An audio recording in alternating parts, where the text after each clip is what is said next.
hər vacib namazlardan sonra, yəni 5 vaxt namazlardan sonra, istər sübh olsun, istər zöhr namazı, əsr, məğrib, işə namazlarından sonra ediləcək sünnələr içində 2 sünnət var. Birincisi əməli sünnədir, ikincisi qavli sünnədir, yəni sözlü sünnədir.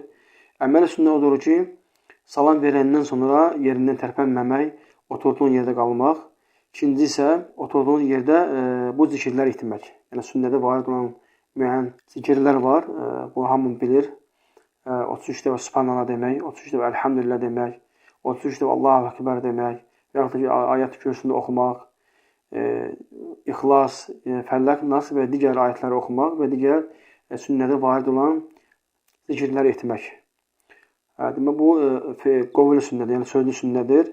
Oturduğun yerdə bunları edirsən. Bu barədə də, bunun fəziləti barədə də hədislər var ki, bunu edən kimsə həqiqətən də böyük bir əcr var, bir fəzilət var, savab var. Allah Rəsulü buyurur sallallahu aleyhi və səlləm ki, kim bunu edərsə, yəni 5 vaxt namazlardan sonra, salamdan sonra tərpənməz və bu zikirləri edərsə, Allahın mələkləri o kimsəyə dua edər. Buyurar ki, Allahümmə ixvəlləhu, Allahümmə ərhəmuhu.